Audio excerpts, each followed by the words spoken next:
Ok, mis hermanos, vamos a iniciar la clase de esta mañana. ¿Qué les parece si vamos a Dios en oración? Y una vez que oremos, empezamos inmediatamente con el relato de Hechos, donde nos quedamos y trataremos de avanzar hasta el final, porque hoy terminamos Hechos, hermanos. Así es que vamos a orar, hermanos, y de esta manera comenzamos.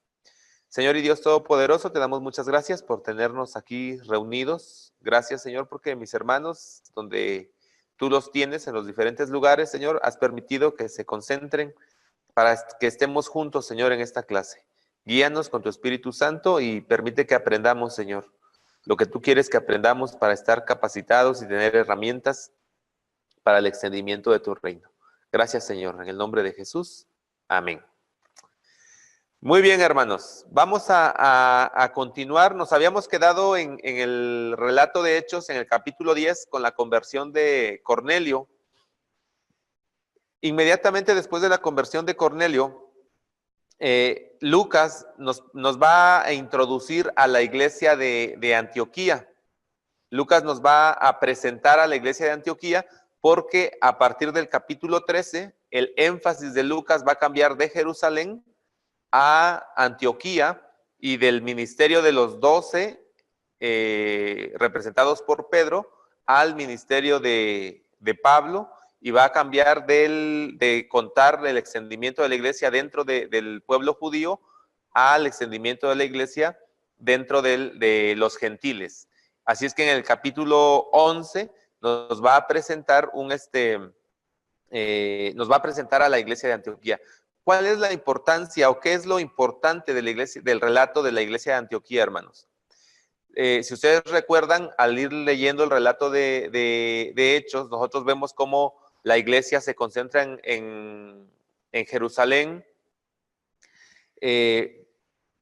Felipe, uno de los 7, predica en Samaria, predica al eunuco etíope, y son las primeras veces donde el evangelio entra en contacto con culturas diferentes a la judía. Y finalmente, con la conversión de Cornelio, abiertamente entra gente gentil, personas gentiles, a formar parte de la iglesia. Ahora, ¿qué es lo que sucede en ese momento? Que tanto el eunuco etíope como Cornelio, aunque son gentiles, son gentes que probablemente estaban muy cerca de ser convertidos judíos o de ser lo que se conoce como prosélitos. Así es que tenían conocimiento de la cultura judía, tenían conocimiento de lo que la religión judía pedía, así es que estaban más cerca del judaísmo que de sus costumbres como gentiles. Y hasta aquí la iglesia ha estado admitiendo entonces a gente que en la práctica son convertidos judíos, pero el evangelio no ha pasado a ser predicado a gentiles sin este previo conocimiento del judaísmo como conversos. Eso sí sucede aquí en Antioquía. En el versículo 19 del capítulo 11, Lucas nos da un panorama de cómo es que llega el evangelio hasta Antioquía. Y él nos dice que los que fueron esparcidos por causa de la muerte de Esteban, y conecta esto con la muerte de Esteban, van llegando a Antioquía. Esto nos regresa a 8:1. Es como si los relatos del capítulo 9, 10 sean como un paréntesis que nos preparan para este momento.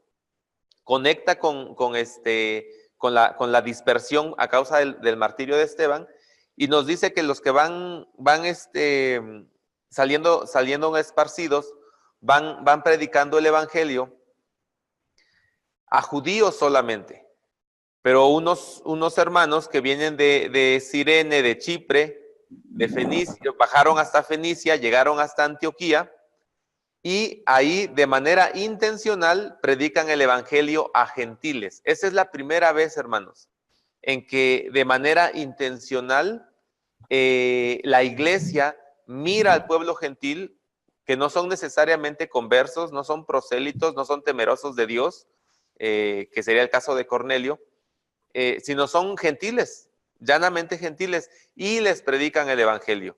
y dentro de esos gentiles hay respuesta al evangelio. Ahora, una observación, hermanos. Para nosotros pareciera que el relato va muy rápido y no ha pasado tiempo. Pero entre 8:1 y 11:19 no han pasado días ni meses, hermanos. Es muy probable que han pasado años. Han pasado años y lo que vemos en 9, 10 y parte del 11 son sucesos previos a este suceso de la conversión de gentiles en Antioquía. Para mí este texto, la importancia del relato del texto del nacimiento de la iglesia en Antioquía está en la intencionalidad, es decir, la predicación a los gentiles se hizo de manera intencional. No fue porque, tomando así como dice el relato de Lucas, no fue un ángel quien le dijo a estos hombres, acércate ahí, como fue en el caso del eunuco. No hubo una visión que les dijera es que tienes que ir a predicar con los gentiles, como fue el caso de Cornelio y Pedro.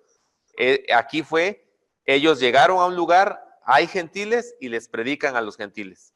Para mí esto es lo importante de este relato y nos va a preparar para lo que va a suceder en el resto del libro de Hechos. El evangelio va a pasar al mundo gentil y el evangelio va a ser entonces predicado entre los gentiles, y aquí hay un punto de inflexión en el extendimiento de la iglesia. La iglesia va a empezar a dejar de ser predominantemente judía y se va a convertir en predominantemente gentil, con los problemas que eso va a traer acarreados y que vamos a ver en el capítulo 15 de Hechos, que finalmente la iglesia va a tener que empezar a tomar algunas decisiones. Pero todo empieza aquí, en Antioquía. Es en este lugar, hermanos, donde todo empieza. Muy bien. ¿Qué sucede después de eso? Aquí se empieza a formar el equipo misionero que va a salir a los gentiles. Bernabé llega a supervisar el trabajo en Antioquía, ve lo que está sucediendo y va a llamar a Pablo, a Saulo. Hasta ese punto del relato, Pablo todavía no es Pablo, sigue siendo Saulo. Va a llamar a Saulo, se congrega ahí con ellos, y del capítulo 11, hermanos, pasamos directamente al capítulo 13. ¿Qué sucede en el capítulo 13, hermanos?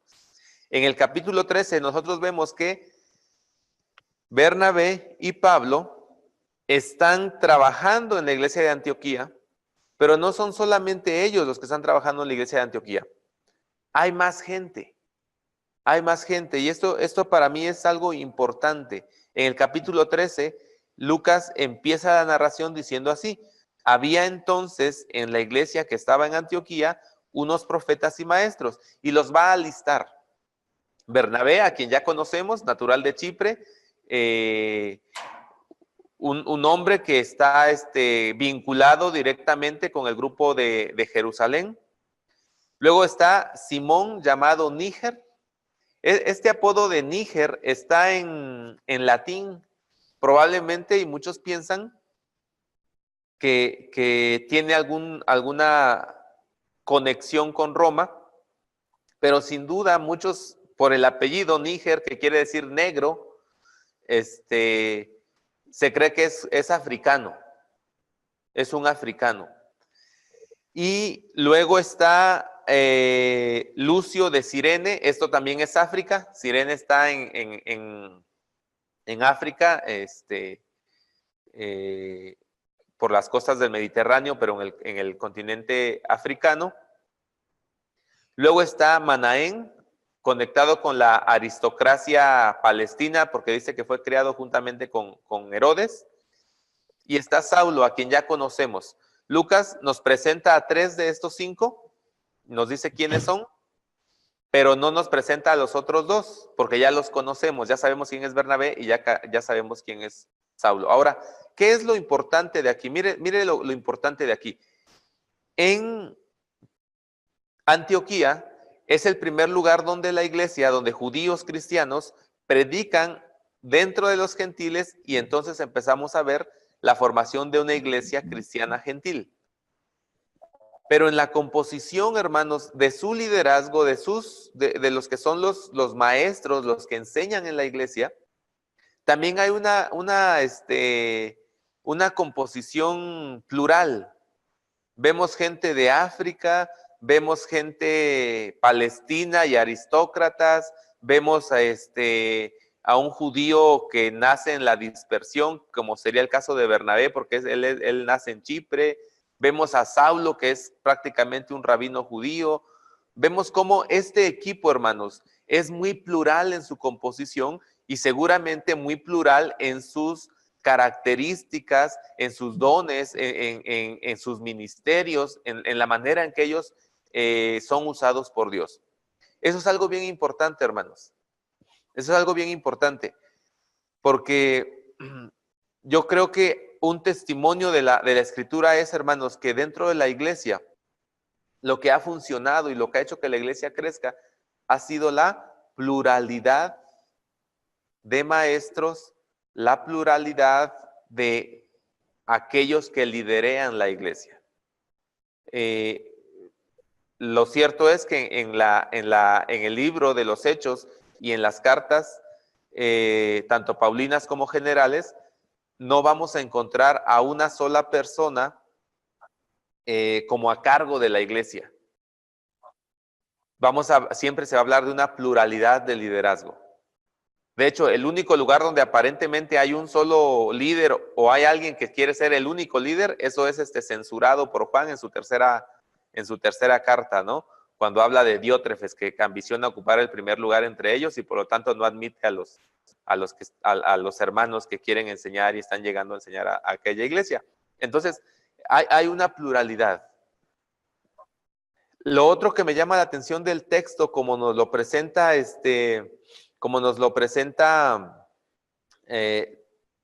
Lucas, hermanos, es el asunto de que estos que están sirviendo reciben la revelación por parte del Espíritu Santo que Él ya ha llamado a 2 de ellos para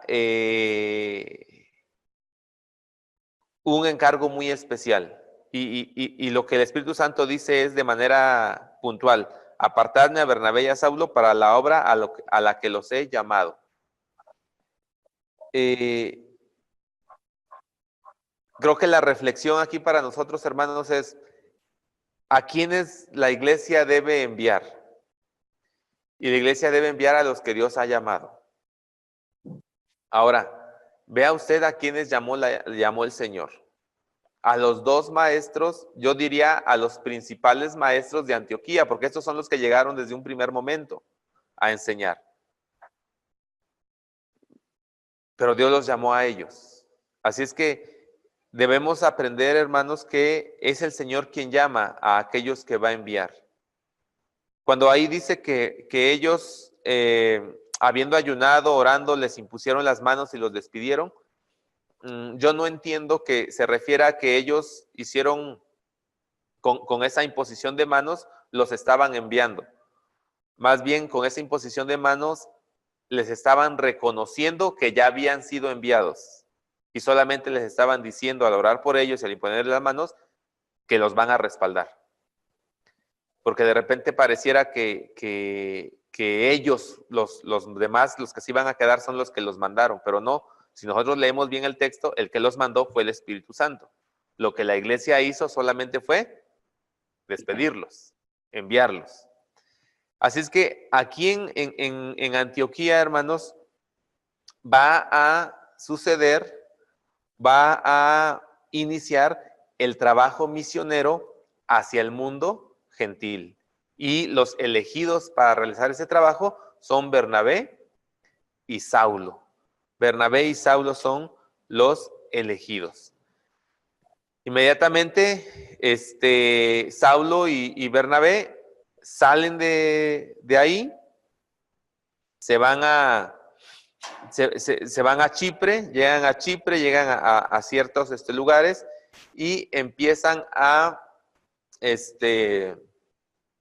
predicar el evangelio entre las sinagogas de los judíos y después van a estar predicando solamente a los gentiles.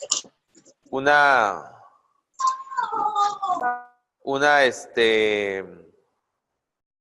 observación aquí es que dice que se llevaron a Juan como ayudante. ¿cómo se les pega Juan a ellos? Porque Juan está vinculado más bien con el grupo de Jerusalén. Eso lo vemos en el capítulo 11, al final del capítulo 11, cuando Bernabé y Saulo van a Jerusalén a dejar la ayuda, ¿se acuerdan? A dejar una ayuda para una hambruna que va a haber allá. Dice que cuando se regresan, se llevan a Juan Marcos o a Marcos. Entonces, así es como él se une a este equipo y, como sabemos, hay un vínculo familiar entre Bernabé y Juan Marcos. Son tío y sobrino o son primos. Así es que se van aquí. Mientras que el Señor llamó a Bernabé y a Saulo para salir, ellos se llevan a alguien más, a Juan Marcos, y se van. Inmediatamente Lucas nos presenta cómo en la predicación a los gentiles las autoridades romanas también son parte de esa predicación. Es decir, el evangelio a disposición de todos, y encontramos la historia del procónsul Sergio que finalmente cree. No sabemos si se convierte, pero por lo menos sí llega a manifestar cierta fe, tal vez. No, el texto no nos dice específicamente que haya creído. Concluimos que sí. Y de ahí Pablo se va. Pablo y Bernabé continúan su viaje. Algo bien interesante que sucede, hermanos, en ese capítulo 13 es que antes de aquí siempre es Bernabé y Saulo. Pero cuando entran a predicarle a Sergio Paulo, que es un romano, Lucas cambia el nombre de Saulo. Y ahí él nos dice, ¿no? El versículo 9, entonces Saulo, que también es Pablo. Y ahí le cambia. Saulo es el nombre en hebreo, Pablo es el nombre en griego. Y ahí es donde él cambia el nombre de Pablo. De Saulo a Pablo. Justo en el contexto de estar predicando el evangelio a un gentil. Pero no solamente eso, sino que a partir del versículo 13, ahí mismo en el capítulo 13, cambia el orden de los nombres. Primero era Bernabé y Saulo. Y ahora es Pablo y Bernabé.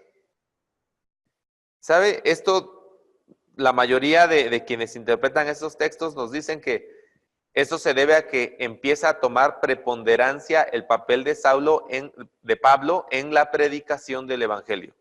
Y que él empieza a tomar el liderazgo en el equipo misionero. Si esto es así, hermanos, creo que aquí hay unas buenas lecciones que nosotros podemos aprender de Bernabé. Aquí me parece que la lección está en Bernabé. Mientras que yo citaba hace rato a Diótrefes, ahí en la tercera carta de Juan, mientras que Diótrefes ambicionaba ser el primero en la iglesia, parece ser que Bernabé era lo contrario. Él no ambicionaba ser el primero en ningún lado. Y él no tenía miedo a que alguien le hiciera sombra, por decirlo de esta manera. Cuando él ve que Pablo se convierte, él es el primero que lo acepta. Cuando va a Antioquía a ver lo que está pasando, se da cuenta que necesita a alguien capaz para que le ayude a enseñarle a estos gentiles. Y se acuerda que él conoce a un rabino judío convertido que está allá en las sombras de Tarso, sin hacer nada. Y lo va a traer ese Saulo.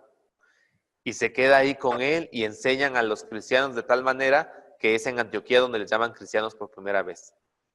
Cuando reciben ciertas comisiones, Bernabé sigue haciendo el papel de líder del equipo. Pero él está viendo las condiciones de Pablo. Él está viendo quién es Pablo, cómo es Pablo, sus características, y todo eso está viendo.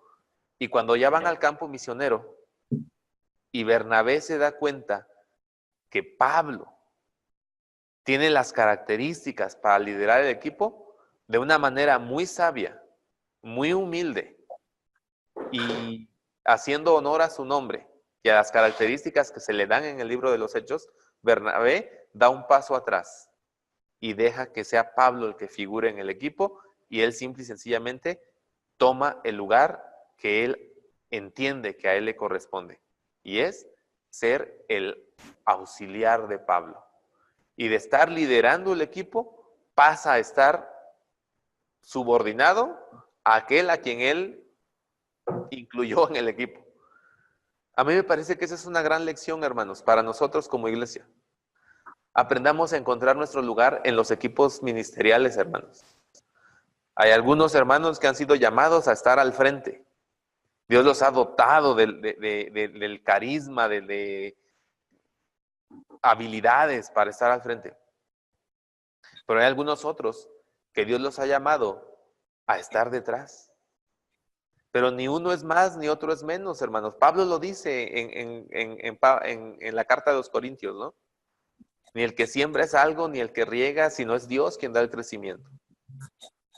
Y el éxito de este equipo misionero es que ellos supieron, se pusieron de acuerdo acerca de cuál es el lugar que le correspondía a cada uno.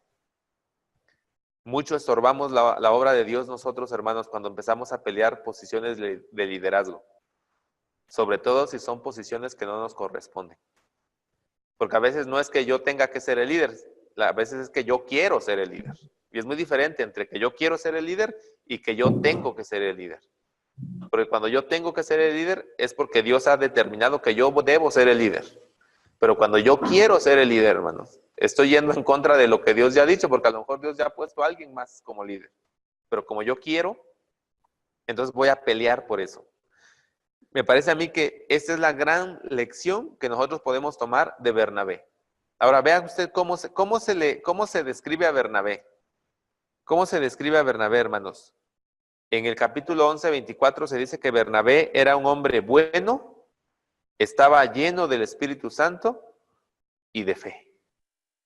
Y por lo menos hay otras dos ocasiones donde esta misma descripción se hace de Bernabé. Así es que podemos decir, hermanos, que Bernabé era un hombre espiritualmente maduro. Era un hombre que se dejaba guiar por el Espíritu Santo de Dios. Era un hombre que escuchaba al Señor en todos los aspectos. Y cuando el Señor le indicó que él no iba a ser el líder, se sometió. Qué gran lección, hermanos. Qué gran lección. Aprendamos de Bernabé, hermanos. Una de las razones por las que a veces no podemos trabajar en equipo, hermano, es porque todos somos como Diótrefes. Ambicionamos el primer lugar. Pero no, hermanos, no todos vamos a estar al frente o no todos van a estar al frente. Algunos vamos a estar detrás. Y usted no se preocupe por eso. Si usted está trabajando como hormiguita y haciendo y haciendo y haciendo, pero nadie nota lo que usted está haciendo, no se preocupe, hermano. Dios sí ve. Dios sí está viendo. Y nuestra preocupación no debe ser que los hombres nos vean. Nuestra preocupación debe ser que Dios nos vea. O más bien, nuestra preocupación debe ser que Dios nos está viendo. Cómo estamos haciendo las cosas. Es que para mí una gran lección es esta. Pablo toma el liderazgo, pero para mí el héroe de esta película en este punto no es Pablo, es Bernabé. Bernabé no va a pelear el liderazgo, lo va a ceder. Y vamos a ver cómo Dios va a bendecir precisamente eso. Dios va a bendecir eso, hermanos. Y a partir del versículo 13 del capítulo 13, Pablo y sus compañeros. Ya ni siquiera los mencionan, ¿verdad? Pablo y sus compañeros. Y Pablo se convierte en la estrella de todo lo que va a pasar. Y lo vamos a estar viendo una y otra vez cómo Pablo va a tomar el liderazgo dentro de este equipo. ¿Qué es lo que sucede, hermanos? Nosotros vamos a tener registrados varios discursos de Pablo, pero no tenemos registrados discursos de Bernabé. Es muy seguro que Bernabé tenía el mismo conocimiento que Pablo, o similar, pero es muy probable que no tenía la habilidad de Pablo para enseñar, y por eso Bernabé lo que hacía es dejaba que Pablo enseñara, y vamos a ver cómo Pablo va a enseñar.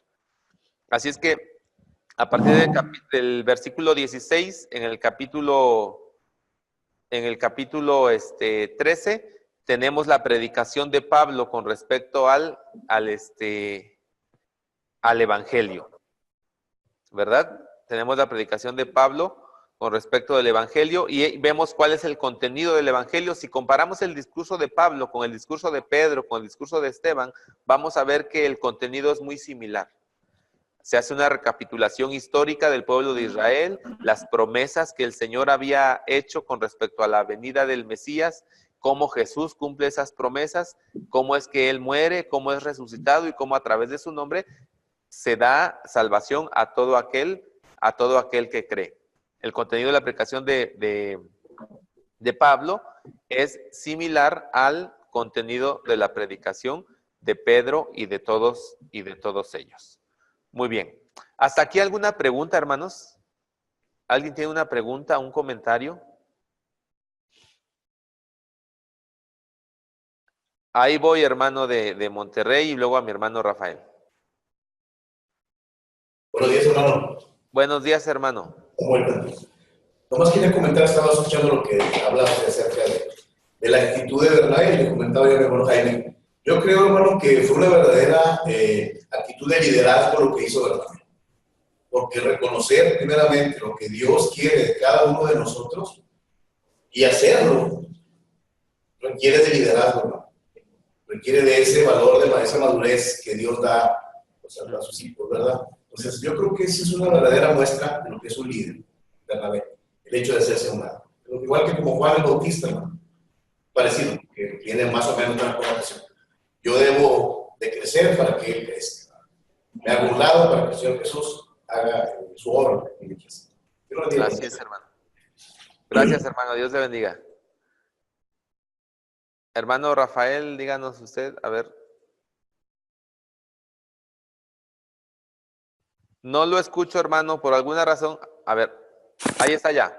Ahora sí. Okay. Bueno, perdón.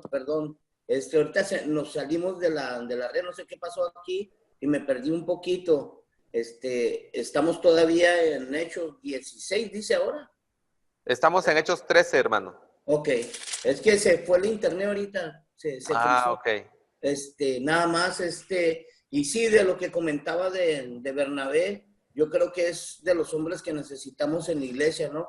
Hombres que puedan catalizar el liderazgo de otros hermanos, porque él pudo mirar el liderazgo en ellos. Y una de las cosas es que los ayudó, tanto a Juan Marcos como a Pablo, los ayuda a encontrar sus dones y a fortalecerlos y después los deja, ¿no? Es una gran bendición, ¿no? Que Pablo primero no quiere ya a Juan Marcos, ¿da? Y después se lo solicita, ¿no? Después de que hace Bernabé un gran trabajo, y yo creo que necesitamos de esos hombres, ¿da? En la iglesia, que sean hombres que puedan identificar la fortaleza de los hermanos y que los puedan enderezar y guiar, ¿verdad? Y que tengan ese amor y esa pasión y sobre todo pues esa paciencia, ¿no? Porque yo creo que no era algo fácil estar trabajando con Saulo, ¿no? Era un hombre, me imagino que algo muy orgullosito, ¿no? Porque tenía una preparación como ninguno, ¿no? Pero pues gloria a Dios, ¿no? Por esos Bernabé que sí los hay, que son esos hombres como ustedes que están allí en el colegio preparando a otros hombres. Y que Dios me los bendiga. Gracias por sus vidas. Gracias, hermano. Dios le bendiga. Mi hermano de Monterrey, que tenía una participación, ¿todavía quiere participar? Adelante, hermano. Buenos días, hermano. Dios le bendiga. Es un problema de liderazgo mucho mayor el que tenemos en las iglesias por tomar actitudes contrarias a la de Bernabé. Yo creo que si nos pusiéramos a analizar el por qué a veces las iglesias no crecen o hay incluso problemas internos que incluso a veces llevan hasta una separación, Normalmente el problema de raíz tiene que ver con un problema de liderazgo, en donde hay luchas internas porque pues yo siempre he sido esto o mi familia siempre ha sido el que hace cargo de esto y bloquean el crecimiento de otros hermanos y se ve como si fuera una empresa secular y se olvidan de que estamos trabajando en la obra del Señor y que todo lo debemos de consultar a Él, tener comunión con Él y estar perceptivos de todos esos cambios que a veces se requieren. Entonces yo creo que este es un tema muy, pero muy relevante para las iglesias actuales. Dios lo bendiga, hermano. Dios le bendiga, hermano. Yo recuerdo a un hermano, fue pastor aquí en Oaxaca, y de su congregación él trabajó con otro hermano que después llegó a ser pastor y ha tenido un desarrollo ministerial que ha superado el de este pastor. Este pastor finalmente, el primer pastor, se va a pastorear a otro lado. Pero yo recuerdo algo que él decía, porque alguien le dijo, ¿no? En algún momento, oye, mira, tu alumno ya te superó al maestro. Y entonces él dice, el maestro que es superado por su alumno es un maestro insuperable. Y él lo que estaba diciendo es que pues ese era su ministerio, o sea, su ministerio no era ser más que sus alumnos. Su ministerio era potencializar a sus alumnos, a sus discípulos, para que los superaran. Es lo que estaba diciendo él. Pero una persona que entiende eso, pues es insuperable, hermanos. Imagínense estar sabiendo que tú estás tras bambalinas, que probablemente no vas a ser tan conocido, pero estás preparando a gente, o estás guiando a gente, o estás mentoreando a gente, que probablemente va a ser más conocido que tú. Pues, ¿quién realmente dice, mi ambición es que nadie me conozca, pero preparar gente para que sean grandes pastores, misioneros, etcétera? No, la mayoría debemos reconocerlo, queremos más bien figurar, ser conocidos, ser famosos. Entonces, me parece a mí que Bernabé es consistente, hermanos, y eso tiene que ver con su madurez. Porque lo mismo que va a hacer con Pablo, y lo decía hace rato nuestro hermano Rafael, lo va a hacer con Juan Marcos. Lo va a hacer con Juan Marcos. Juan Marcos falla en el primer viaje misionero. ¿Se acuerda usted? Se regresa. ¿Por qué se regresó? No sabemos. Algunos dicen que Juan Marcos se regresó porque resintió que Pablo tomara el liderazgo. Y como ya no era líder su primo o su tío Bernabé, pues mejor que se regresa. Unos dicen que fue eso. Otros dicen que probablemente fue una cuestión de enfermedad. Otros dicen que como empezaron los problemas, a ser perseguidos, encarcelados y todo eso, Juan Marcos, muy joven, se asustó y se regresó. El punto es, Juan Marcos se regresa. Pero Bernabé ha visto en Juan Marcos que él es un líder, que es alguien que tiene mucho que dar en el reino. ¿Y qué cree? Bernabé tiene fe en Juan Marcos. La misma fe que tuvo en Pablo.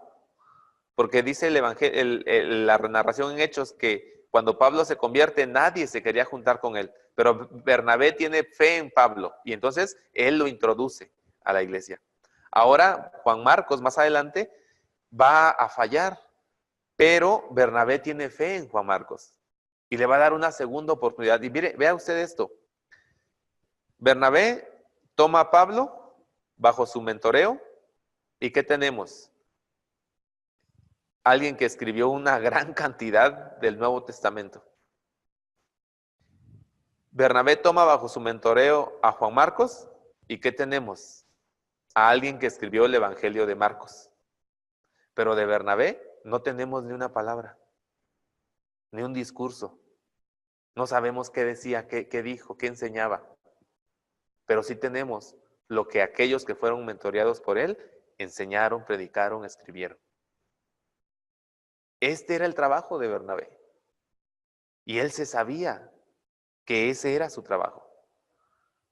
Y mire cuánta bendición trajo, no solamente para ese tiempo, pero aún para nosotros que podemos tener las cartas de Pablo, tenemos el Evangelio de Marcos, porque Bernabé estuvo dispuesto a ponerse, a tomar el lugar que a él le correspondía. Él simple y sencillamente era una persona que estaba ahí para entrenar, para potencializar, para dirigir, para mentorear. Y él descubrió que ese era su ministerio. Y eso es lo que va a hacer consistentemente. Y eso se llama, hermanos, madurez. Madurez. Muy bien. Así es que el gran héroe en este punto para mí, Bernabé. Bernabé es el gran héroe aquí. Pablo se va con sus compañeros, siguen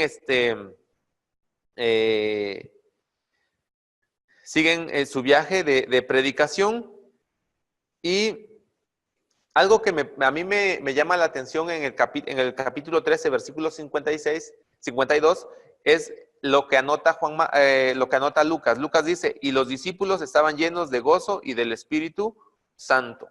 ¿A qué discípulos se refiere, hermanos? Se refiere a las personas que fueron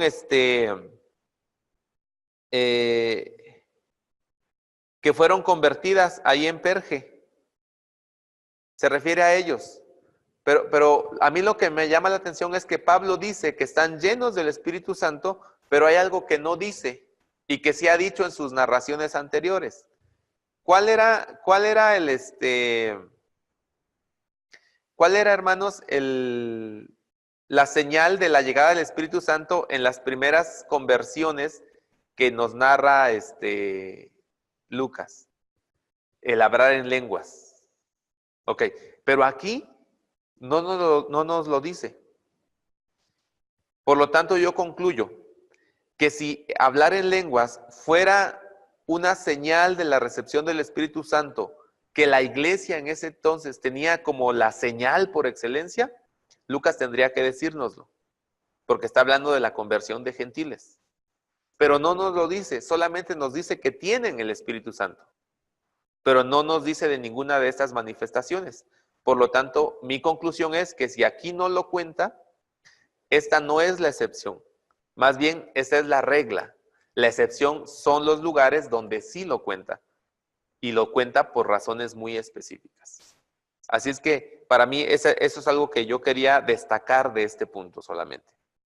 Los gentiles que se están convirtiendo tienen el Espíritu Santo, pero no necesariamente se nos está narrando que haya una manifestación espectacular en el sentido de las lenguas. Continúa, hermanos, la narrativa de Pablo, ¿verdad? De Lucas, perdón, con respecto a lo que está haciendo Pablo.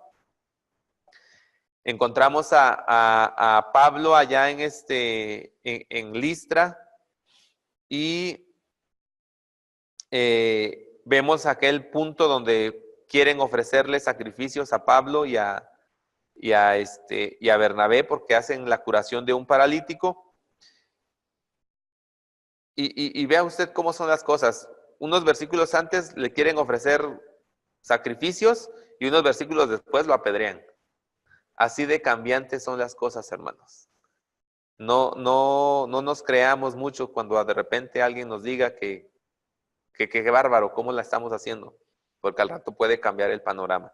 Pero ahí está Pablo. Para mí, personalmente, aunque Lucas evita decir que Pablo murió, Lucas no nos dice que Pablo murió. Yo pienso que sí.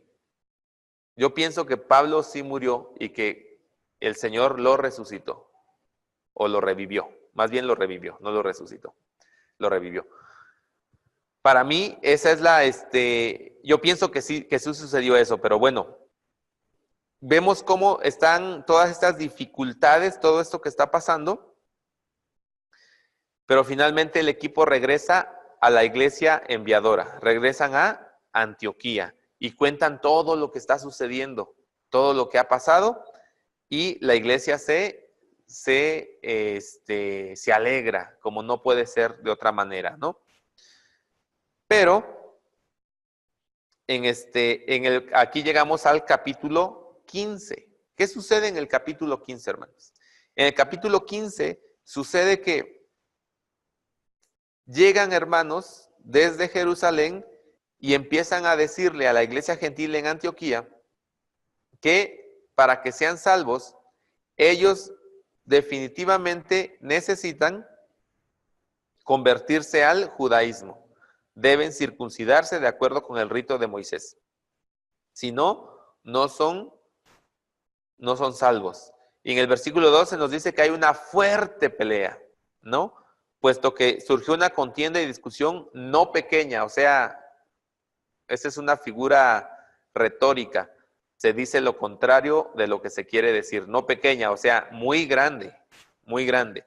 Por parte de Pablo y Bernabé contra ellos, los hermanos determinaron que Pablo, Bernabé y algunos otros de ellos subieran a Jerusalén a los apóstoles para tratar esta cuestión. Y lo siguiente que tenemos, hermanos, es el concilio en Jerusalén. ¿Cuál es la discusión, hermanos? ¿Qué es lo que está aquí en discusión? Miren, los judaizantes no van a discutir si los gentiles pueden ser salvos. Eso ya quedó determinado, eso ya quedó zanjado desde el asunto de la conversión del eunuco, Cornelio y los hermanos que se convierten en Antioquía en el capítulo 13. Eso es algo que para los creyentes judíos ya es un hecho. Los gentiles también pueden salvarse. Ya llegaron a esa conclusión. ¿Cuál es entonces la discusión? La discusión es ¿qué requisitos o cuál es el estatus del gentil para ser salvo? Así es que va a haber aquellos que dicen que los gentiles para ser salvos deben convertirse al judaísmo.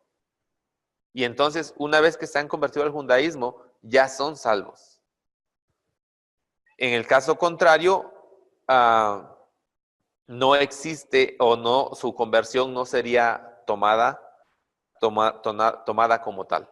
Esta es la gran discusión en el capítulo 15, en el concilio en Jerusalén, hermanos. ¿Qué deben hacer los gentiles para ser salvos? El argumento se vuelve a repetir en el versículo 5, es necesario circuncidarlos y mandarles que guarden la ley de Moisés. La pregunta es esto cierto? ¿Es esto verdadero? Entonces, hay primero una conferencia, aparentemente hay primero una conferencia entre Pablo, Bernabé y los apóstoles para discutir este asunto.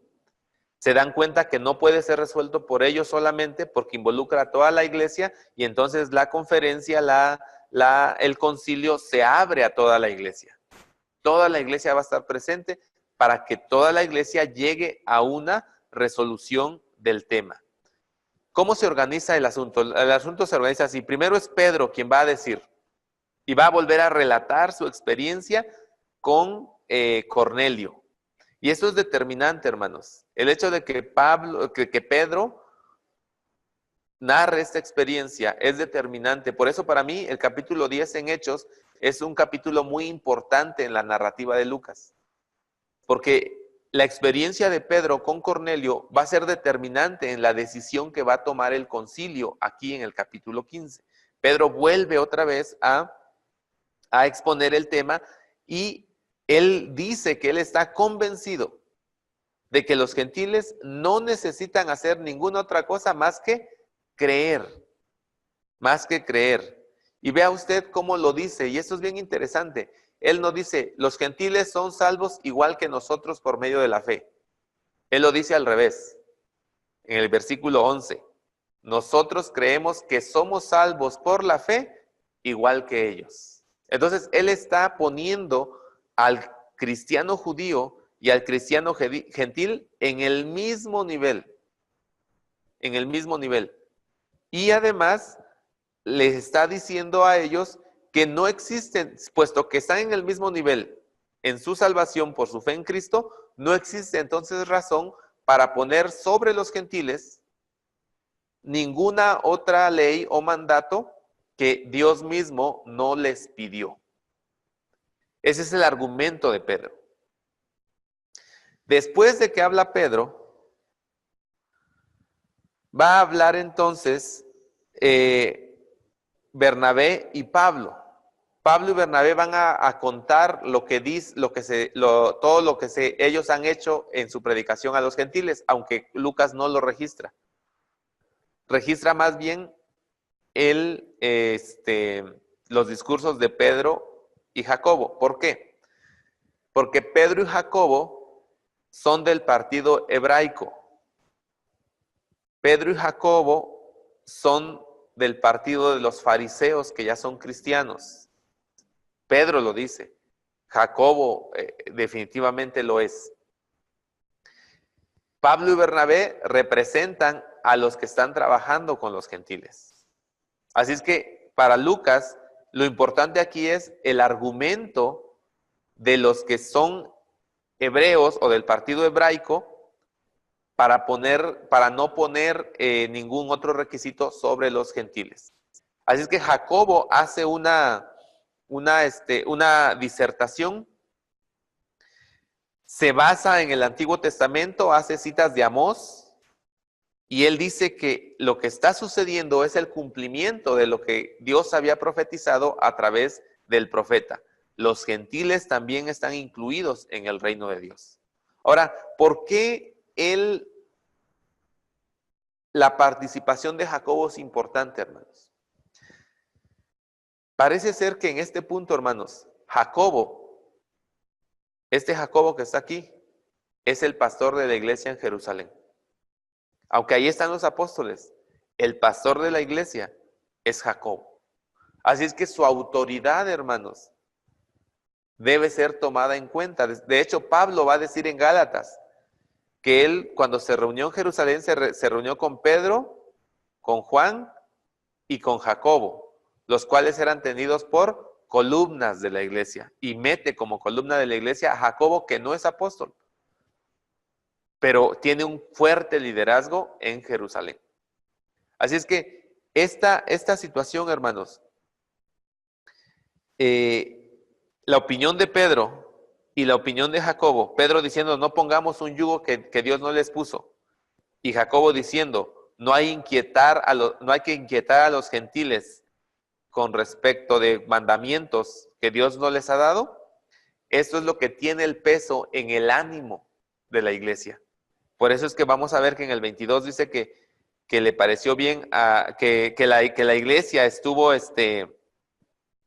de acuerdo y le pareció bien a los apóstoles y a los ancianos con toda la iglesia que enviaran a unos hombres elegidos, entre ellos a Antioquía con Pablo y Bernabé, para llevar la carta donde está la resolución. ¿Y cuál es la resolución? ¿Qué contiene la resolución, hermanos? Esto es interesante. Este concilio, hermanos, va a ser importante porque también se tiene que decidir un aspecto que va a abonar o no a la comunión de la iglesia. Si la iglesia va a seguir creciendo y va a seguir estando compuesta por judíos y por gentiles, deben llegar a un acuerdo que haga posible que ellos convivan. Si ellos no logran llegar a este acuerdo, la convivencia entre judíos y gentiles dentro de la iglesia no va a ser posible. Si esa convivencia no es posible, se pone en riesgo la continuidad de la iglesia. Porque la iglesia no puede seguir adelante si no hay un acuerdo entre sus miembros. La iglesia no puede seguir adelante si los miembros no están dispuestos a ceder en algunos aspectos con tal de que convivan pacíficamente. Así es que ellos ya se pusieron de acuerdo. No les vamos a exigir a los gentiles que se sometan a la ley de Moisés. Y sin embargo, abajo les dicen, pero que tienen que abstenerse de esto, de esto, de esto y de esto. Entonces, pareciera ser como que un sí, pero no. No, no es así. Los cristianos judíos han cedido en este punto en el asunto de que los gentiles no necesitan guardar la ley de Moisés, pero ahora le toca a los gentiles tener que ceder en algunas cosas. Si un gentil, cristiano gentil, va a tener comunión con un cristiano judío, hay algunas cosas que el gentil tiene que ceder. Y lo que recomienda Jacobo son requisitos mínimos que harían que un judío étnico, escrupuloso en guardar la ley, pudiera sentarse a comer con un cristiano gentil. Ese es el punto. Aquí ya el punto ya no está en la salvación. Eso ya lo discutieron, no es necesario. Aquí el punto ahora está en la convivencia. Lo que van a resolver ahora es aspectos que tienen o que van a tender a que ellos convivan. Si no están de acuerdo, hermanos, no van a poder convivir. Por eso es que las recomendaciones son más bien, más que de carácter ritual, las recomendaciones son de carácter moral. Y dice esto, versículo 20, sino que se le escriba que se aparten de las contaminaciones de los ídolos. Obviamente en el mundo gentil hay demasiada idolatría y el gentil está acostumbrado a vivir en este contexto de idolatría, pero no se trata de una adoración a los ídolos como tal, porque si el gentil ya se convirtió, ya aceptó lo que Pablo ha dicho, que se conviertan de los ídolos al Dios verdadero, ya lo aceptó. Para que viera usted y que... Ya lo aceptó. Entonces, ¿qué es lo que está pasando? Lo que está aquí viéndose, hermanos, es esas circunstancias que acompañan a la adoración idolátrica en el mundo gentil. ¿Y cuáles son? Es lo que va a discutir Pablo más adelante en alguna de sus cartas.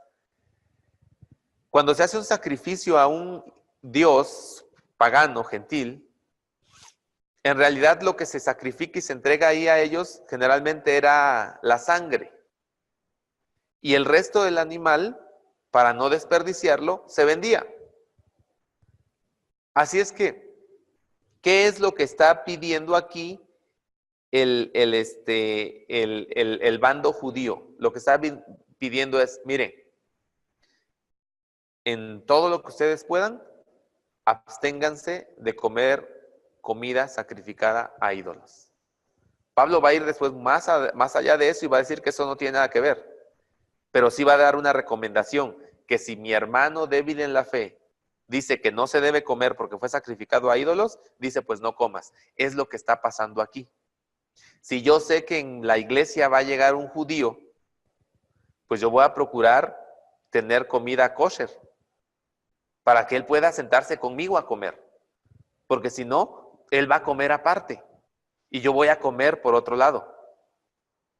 Y eso no abona a la convivencia de la iglesia.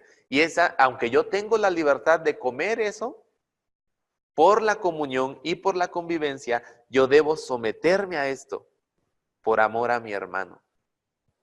Eso es lo que está persiguiendo Jacobo. Él está viendo que el peligro más grande de la iglesia en este momento es la falta de comunión entre judíos y gentiles. Y que eso se va a convertir en un gran problema si no llegan a un acuerdo. Así es que no le van a exigir que se circuncide al gentil porque no tiene nada que ver con su salvación.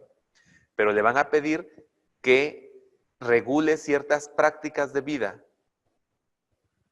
a favor de sus hermanos judíos. Y este es el punto, hermanos. Lo mismo sucede con el asunto que dice más adelante, que se aparten de las contaminaciones de los ídolos, de inmoralidad sexual. De inmoralidad sexual. Los judíos tenían paradigmas morales muy altos, hermanos. Y de hecho eso es lo que hacía atractiva a la religión judía dentro de un mundo tan caído como era el mundo gentil. Para los gentiles, hermanos, en muchas regiones, la inmoralidad sexual, la promiscuidad, el incesto y todo ese tipo de cosas eran prácticas normales, muy normales para ellos. De hecho, es lo que va a pasar en Corintios, ¿se acuerda? En Corintios, cuando la iglesia está bien feliz y hay uno que se está viviendo con la que era o había sido esposa de su papá, y ellos están bien tranquilos, porque eso era normal. Entonces, esto es lo que, otra vez, lo que está diciendo aquí Jacobo es, los gentiles no tienen que guardar la ley, pero para convivir con sus hermanos judíos, tienen que subir sus estándares morales. Ahora, esto es una consecuencia de ser convertido. Esto más adelante Pablo lo va a poner no como una concesión hacia los judíos, Pablo lo va a poner como una exigencia a aquel que se ha convertido. Y en todas sus cartas él va a decir que el que se convirtió debe apartarse de la inmoralidad sexual. Pero si esto no estuviera como puesto aquí, hermanos, ¿cuál es la garantía del judío para poder entonces sentarse a la mesa con sus hermanos gentiles? Los gentiles tienen que entender esto y tienen que cambiar. Lo mismo va a suceder, hermanos, con de lo estrangulado y de sangre. Mientras que para el judío, si van a comer carne, este debe ser sacrificado de una manera muy especial y totalmente desangrado. Para el gentil no.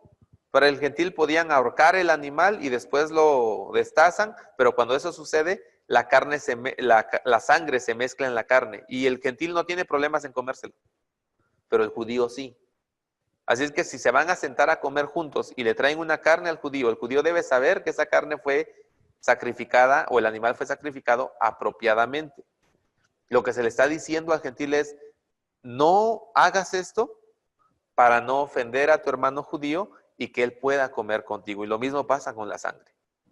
Exactamente pasa lo mismo. El gentil va a comer sangre, el judío no. Entonces, una concesión, hermanos, del gentil hacia el judío es dejar estas prácticas, no tenerlas, para abonar a la comunión con sus hermanos judíos. Esta es la razón. Y con esto se da libertad al gentil. No tienen que convertirse al judaísmo. Solamente deben observar ciertas medidas para abonar a la convivencia con sus hermanos judíos. Ahora, esta es la enseñanza, hermanos, para nosotros. No tenemos que ser tan duros en nuestra manera de expresar ciertas realidades, exigiendo que todos sean como nosotros. No, pero sí tenemos que estar dispuestos a ceder, incluso en aquellas cosas de las que estamos convencidos, siempre y cuando no tenga que ver con un asunto de salvación y nada de eso, sino asuntos periféricos dentro de nuestra vida como cristianos, con el fin de que yo esté en comunión con mis hermanos, con el fin de que yo pueda tener comunión con mis hermanos. No sé, en esos momentos no se me ocurre un ejemplo, o podrían ocurrírseme algunos ejemplos. Bueno, al hermano Jaime ya se le ocurrió uno, así es que le vamos a dar oportunidad al hermano que nos diga. Pero sí, hermanos, este es el punto. Usted y yo debemos ceder en algunas cosas por el bien y la convivencia de nosotros como cristianos. Adelante, hermano Jaime. Hermano, ahí tengo un ejemplo, ahí le va. También pasa, hermano, cuando llega a la iglesia, gente recién convertida, que tiene poquito del evangelio, y gente que ya tiene tiempo del evangelio. ¿Qué pasa? Fíjese, un caso muy real. En Semana Santa, la gente católica y la gente cristiana. La gente católica dice que estoy inquieta, ya es convertida, gracias a Dios. Dice, es que el viernes no se puede comer carne, hay que comer verduras, pescado y todo ese rollo. Y el que sale dice, espérame, eso a mí no me afecta. A mí me encanta el pescado, me encanta la carne, me encanta todo. Y a veces crea problemas entre la gente recién convertida y la gente nueva. Pues es lo que dice usted, hay que menear ahí las cosas, ¿sabes qué? No pasa nada. Pero a veces encima son discusiones que afectan, de cierta manera, a veces a la iglesia. Y tiene que estar mucho abusado el pastor para poner orden ahí. Y esa gente, bueno, poco a poquito va entendiendo que no implica nada de eso. Es una costumbre que se trae desde la Iglesia Católica tremenda. Pero ¿cómo afecta también en la iglesia? Es un comentario, algo parecido. Gracias, hermano. Adelante, hermano. Bueno, un comentario, sí. Yo entiendo todo lo que he dicho, estoy de acuerdo en eso, que tenemos que ceder. La pregunta que yo me estaba haciendo ahorita, hermano, es, yo veo cómo en la iglesia primitiva, los hermanos gentiles tenían que ceder en algunos puntos. Pero ¿por qué entonces no se hacía entender al judío que también tenía que dejar otras cosas? Porque al final de cuentas, al ser cristianos, bueno, el judaísmo ya pasa a un segundo término. Porque en la actualidad seguimos con esa misma regla para ellos. Yo voy a ceder, lo entiendo. No tengo problema con no comer carne el viernes. También me gusta el pescado. Pero si viene un hermano judío, cristiano, judío mesiánico, como les llaman, ellos conservan sus tradiciones. Queda ley, queda escritura, en carta a los hebreos, no se lo deja claro o no. O a lo mejor no estoy entendiendo bien. No sé si me explico. A ver si me puede explicar, por favor. Vamos a tomar el caso de Pablo, hermanos. Pablo, él creía en la libertad que hay en Cristo. Y él defendió que para ser salvos no tienes que guardar la ley de Moisés. Sin embargo, hermanos, él no dejó de ser un judío étnico, cultural. De tal manera que él no obligó a Tito a circuncidarse porque era griego.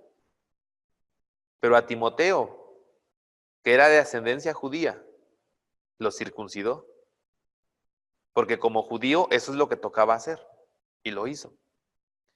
Lo vamos a ver más adelante, hermanos, cuando él regresa ya en el último viaje misionero antes de ser apresado a Jerusalén, se le dice, hermano, por ahí andan diciendo que tú no observas las enseñanzas de Moisés. Sabemos que eso no es verdad, porque no cumples este voto. Y él se somete, hermanos. Él dice, no, sí, por supuesto. Yo soy judío. O sea, su conversión a Cristo, hermanos, no deja de ser, no le quita su cultura. Y hay algunas cosas que son culturales. Ahora, el punto del asunto aquí es, un judío observa sus tradiciones como judío, pero el énfasis de observarlo es para salvarse, o las observa porque es judío. Si las observa porque es judío y no para salvarse y entiende que su salvación está en Cristo por fe, pues que la siga observando, hermano. ¿Cuál es el problema? No hay problema. Es como si a los oaxaqueños nos dijeran, mira, una vez que tú te conviertes al cristianismo, no puedes comer chapulines. Y uno diría, no, eso no, todo menos los chapulines. No, o sea, son cuestiones culturales solamente. No tienen que ver con la salvación.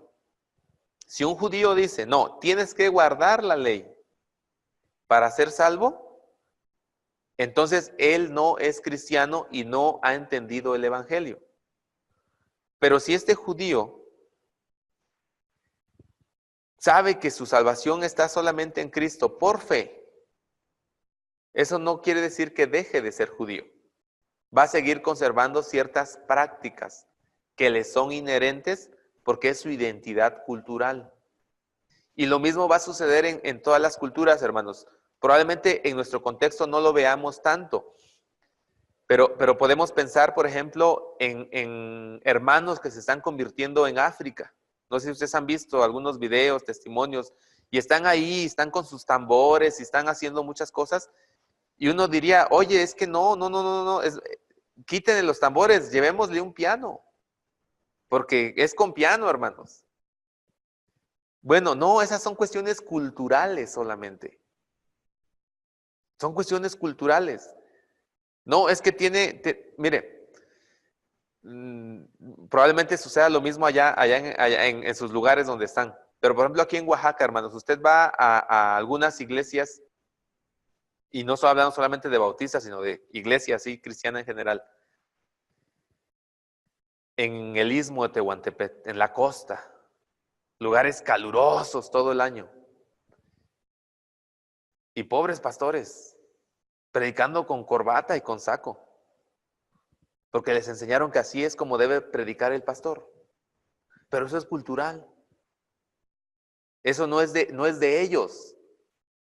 Ellos no se visten así, pero se les enseñó que así debe ser, cuando ese es un aspecto cultural solamente. Es lo mismo que está pasando aquí. Hay situaciones, hermanos, que son solamente culturales. Y lo que está diciendo el Concilio de Jerusalén, hermanos, es: cedamos en aquellas cosas que nosotros podemos hacer para abonar a la comunión de la iglesia. Porque el punto importante aquí es la comunión de la iglesia. Si la iglesia judía y la iglesia gentil no llegan a un acuerdo, hermanos, están poniendo en peligro la supervivencia de la iglesia, más en este tiempo cuando la iglesia no tiene más allá de 20 años de existencia. Así es que tienen que ponerse de acuerdo. Y lo mismo sucede ahorita, hermanos. Necesitamos ponernos de acuerdo en aquellas cosas que son periféricas, pero que abonen a la convivencia. Si usted viene acá y yo sé que usted no come chapulines, no le voy a poner chapulines en la mesa, hermano. Ya miré a mi casa y allá solito me haré mi taco de chapulines. No le voy a poner. Pero ¿qué cosas? ¿En qué cosas? Mire, tan sencillo como esto. La versión de la Biblia que usamos. Yo una vez cometí el pecado, hermanos, de llevar la NBI, la Nueva Versión Internacional, a una iglesia donde solamente se lee Reina Valera 60. He regresado a esa iglesia, hermanos. No me vetaron, he regresado a esa iglesia. Ya no llevo la NBI, llevo la Reina Valera 60. ¿Por qué? Porque esa es la que ellos acostumbran. ¿Está mal? No, no está mal. Es la que ellos acostumbran. Aunque yo lea NBI, y más todavía lea yo TLA o NTV, si ellos quieren que estudiemos la Biblia en RBR 60, pues leemos RBR 60, no pasa nada. Igual al revés, hermanos. Si yo voy a una iglesia donde todos leen NBI, pues no voy a llegar a decirles, es que yo nada más leo la que usó Pablo, ¿verdad? La 60. No, yo me adapto para tener comunión con mis hermanos, yo me adapto. He ido a iglesias donde los cultos son muy solemnes. ¿Qué sucede con eso? ¿Los voy a criticar por su solemnidad? No, he ido a iglesias donde no son tan solemnes. ¿Les voy a decir que no está bien? No. He ido a iglesias donde estamos en un punto medio. ¿Eso es lo correcto? Para esa iglesia sí, pero no para las demás. Adelante, hermano.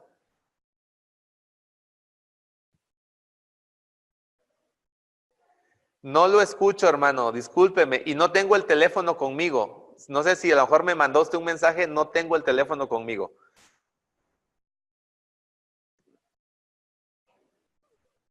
Hermano Rafael, perdón, hermano, a ver, adelante, hermano.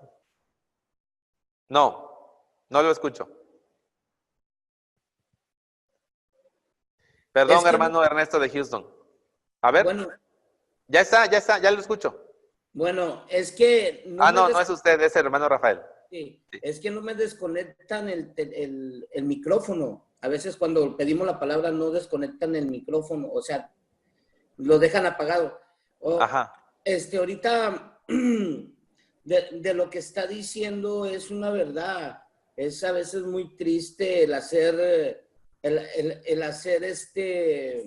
tradiciones de formas de cómo se llevan los cultos, como decía ahorita usted, aquí en lo que es mayo, a mediados de mayo, junio, julio y agosto en La Paz, es un terrible calor. Yo llegué de Estados Unidos y allá también hace calor, pero allá están las iglesias adaptadas para tener su aire acondicionado, su calefacción en tiempo de frío. Y aquí tenía uno que predicar con traje y con la corbata, y era, hermano, los trajes se echan a perder, porque sudas tú bastante y se pudren, o sea, pueden malo que los mandes a lavar.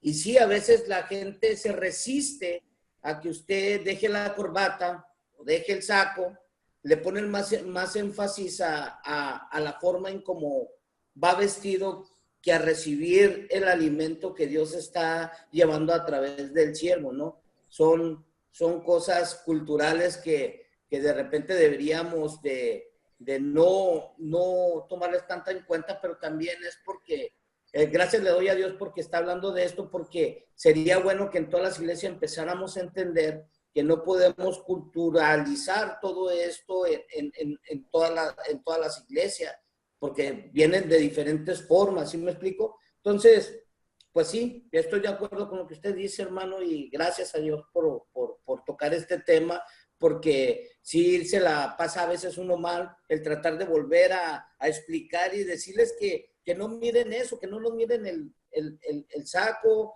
o que si no traes la corbata, porque a veces te obligan, bueno, si no traes saco, pero ya traiga corbata, ¿no? Y dices tú, pero pues usted nos está rostizando, yo estoy hablando, yo me falta el aire, pero sí, son situaciones, ¿no? Dios lo bendice. Dios lo bendiga, hermano. A ver, hermano Ernesto, adelante. No, hermano, por alguna razón. A ver, espéreme, ya va. Ahora sí. Sí. Se vicia.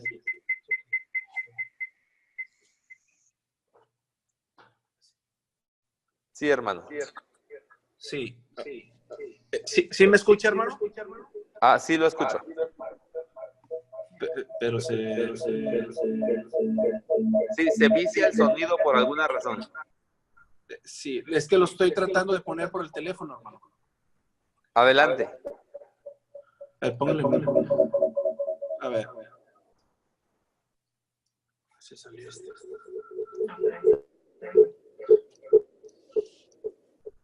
Sería apagarle este. Sí.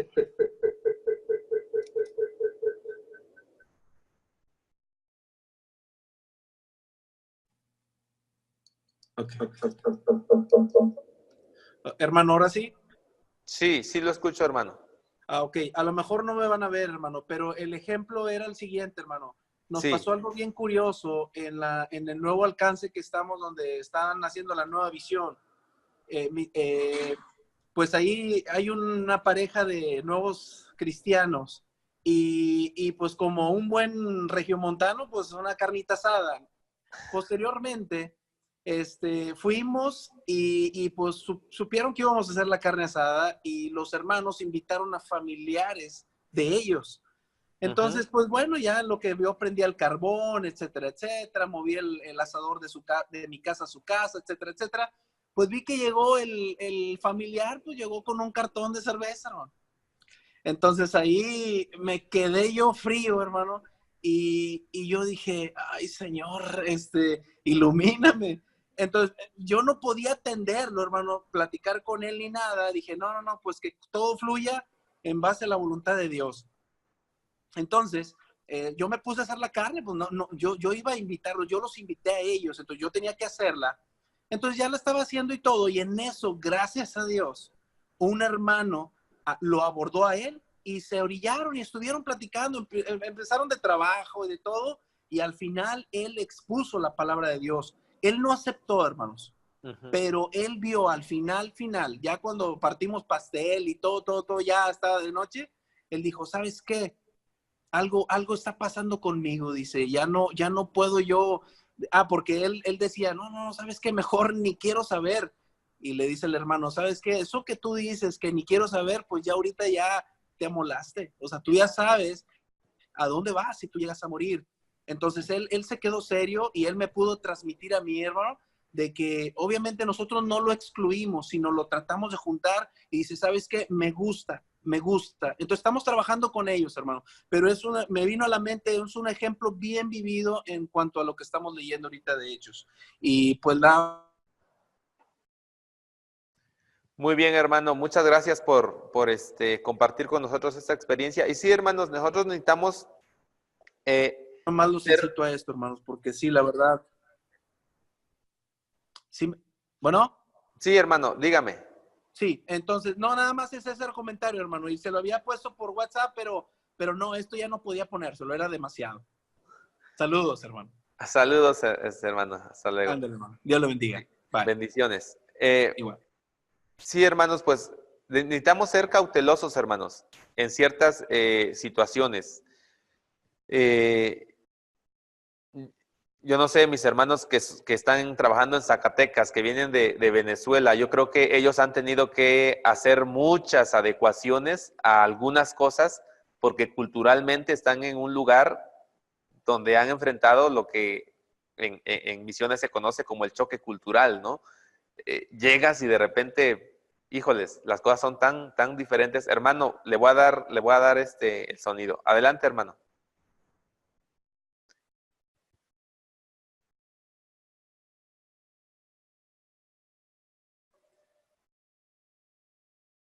Adelante. Sí, hermano. Bueno, aproximadamente hemos tenido que cambiar por amor a este pueblo 160 cosas, hermano. Más o menos. Ese es para que, por amor al crecimiento. Y hemos tenido, gracias a Dios, un buen crecimiento en la iglesia. Pero hemos tenido que amoldar eso por el bienestar del reino de Cristo. Cosas que no tienen nada que son cultural, y eso también lo tomamos como negarnos también a nosotros mismos, por amor al reino. Amén, hermano. Gracias. Yo estuve viviendo en Estados Unidos por cerca de 6 años, hermanos, y me estuve congregando en una iglesia donde había desde Panamá hasta México. Desde Panamá hasta México. Y era tan interesante, hermanos, cuando nos íbamos a poner de acuerdo para algunas cosas, era tan interesante los diálogos, porque la mitad del tiempo era traducir entre nosotros lo que queríamos decir, ¿no? Lo que queríamos decir. Y un ejemplo bien, yo siempre lo doy porque aparte de que es chusco, por lo menos a mí me parece chusco, es muy puntual. Vamos a ponernos de acuerdo para partir un pastel. El problema es de que si lo decíamos así, si nosotros preguntábamos, ¿quién trae el pastel? Dependiendo de la nacionalidad, iba a entender otra cosa. Porque para nosotros pastel, pues es un pastel. Pero para algunos hermanos eso es una torta. Pero para nosotros una torta es otra cosa. Y para otros hermanos, ese pastel que no es torta, en realidad es bizcocho. Pero para otros hermanos, ese bizcocho es otra cosa. Entonces, ¿cuál era la solución, hermanos? La solución que encontró la iglesia también. Nosotros buscamos nuestro griego koiné y teníamos que decirlo en inglés. Y entonces en inglés era lo mismo para todos. Pero así era el asunto, ¿no? Los tamales, otro gran problema con los tamales también. Y varias cosas, nada más estoy hablando de cuestiones de lenguaje. Y sí, teníamos que cambiar ciertas cosas. Yo una vez predicando allá en la iglesia, yo le puse a mi sermón este título, le puse así, Jonás el enojado. No, hombre, unos hermanos de allá del lado del Salvador, por allá, pusieron unos ojos, porque esa expresión, el enojado, tiene otra connotación muy fuerte. Entonces, híjoles, yo me daba cuenta cuando yo decía algo equivocado para algunos, ¿no? Porque veía las caras y tenía yo que pedir traducción, ¿no? A ver, hermano, ¿para usted qué significa o cómo lo puedo decir? Y esa experiencia, hermanos, de convivir con tantas culturas, a mí me enseñó. Porque de repente nosotros creemos que somos el ombligo del mundo y creemos que nuestra cultura es la mejor cultura. Y no es cierto, eso no existe. Hay muchas culturas. Y por el bien del reino, como dijo nuestro hermano de Zacatecas, nosotros debemos aprender a renunciar a ciertas cosas, o por lo menos a mantenerlas en un segundo plano, para no ofender y para no ser obstáculo en el crecimiento del reino de Dios. Y esa es la gran lección que estamos viendo acá. Para mí, una de las razones por la que está la narrativa de Hechos para nosotros, hermanos, es porque nosotros estamos aprendiendo cómo el Evangelio entra en contacto con diferentes culturas. Y cómo el Evangelio, al entrar en contacto con diferentes culturas, necesita contextualizarse. Es decir, necesita hacer un análisis de la cultura a la que va para introducirse en términos que sean relevantes a esa cultura. El gran problema es cuando yo quiero que mi cultura se trasplante a la cultura donde voy. No va a haber relevancia para ellos. Y yo no sé si yo ya comenté aquí en algún momento, pueblos aquí en la sierra de Oaxaca, allá en las montañas, altísimos, que tienen su piano, sin nadie que sepa tocar. Porque cuando llegaron los misioneros que vinieron, y Dios los bendiga por haber venido, les dijeron que se necesitaba un piano para adorar. Y ahí están los pianos, pero no hay quien toque. Entonces, debemos cambiar ese tipo de cosas. Ahora, ¿vemos esto con claridad en el Evangelio, hermanos? Sí. Sí, hermanos, sí lo vemos con claridad. Vaya conmigo a Hechos capítulo 17, que es el siguiente capítulo que yo quiero que veamos. Del 16 hasta el 34, y es Pablo en Atenas. Pablo en Atenas, hermanos. Aquí en este pasaje, hermanos, nosotros vamos a ver cómo Pablo cambia un poco algo de su enfoque o algo de su estrategia al momento de entrar a una cultura diferente. Nosotros vemos cómo Pablo llega a una cultura idolátrica, tan idolátrica que tenían a todos los dioses habidos y por haber, hasta uno que no conocían. El razonamiento de los atenienses era, es posible que haya un Dios que no estemos adorando, porque no lo conocemos. Pero si no lo adoramos, aunque no lo conocemos, se va a enojar con nosotros. Así es que, aunque no lo conozcamos, adorémoslo. Y entonces, al Dios no conocido. En Atenas, para el tiempo que Pablo está ahí, hermanos, en Atenas, ya se dictó una ley. ¿Y sabe cuál es la ley? Se prohíbe que alguien introduzca un nuevo Dios, que alguien introduzca una nueva religión. Es que ya tienen demasiados. Para ellos incluso ya es un problema. Entonces hay esta prohibición. Cuando Pablo llega y dice que es llevado al ágora, al Areópago, perdón, para hablar, algunos interpretan que probablemente es por este asunto de esta ley que hay. Él tiene que explicar si está introduciendo un nuevo Dios a Atenas, sabiendo que hay una ley que prohíbe que haga eso. Y probablemente es por eso que Pablo, cuando empieza su discurso, él dice, pues no traigo un nuevo Dios, solamente traigo uno que ustedes no conocen, pero que ya lo están adorando. Ahora, sea que esto sea así o no, lo que sí podemos ver es la manera en que Pablo se acerca de una forma culturalmente relevante a los atenienses. Y lo primero que vemos es que Pablo no carga contra la idolatría ateniense y no les dice, ustedes son unos idólatras, y no. Lo ve desde una perspectiva positiva y les dice, varones atenienses, yo veo que ustedes son muy religiosos, ustedes son gente de fe, ustedes son bien espirituales. Porque ya vi que tienen incluso dentro de sus monumentos un altar a un Dios que no conocen. Pues ¿saben qué? Al Dios que ustedes no conocen, pero que ya están adorando, es al que yo les anuncio. Y hace él un acercamiento cultural desde un punto donde ellos pueden entender. Ellos están adorando a un Dios que no conocen. Pablo usa eso como un puente y les va a decir que al Dios que no conocen, él se los va a presentar.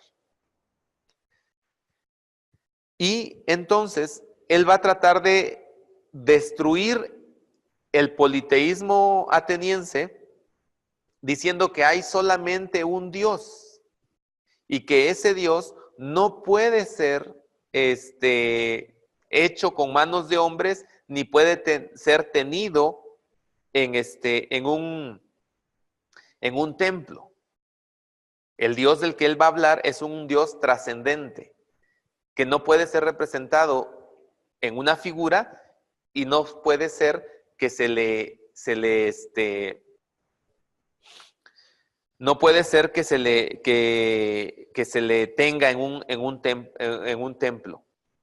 Pero para explicarlo, hermanos, él va a usar elementos culturales atenienses. ¿Y qué cree usted que va a usar? Bueno, número 1.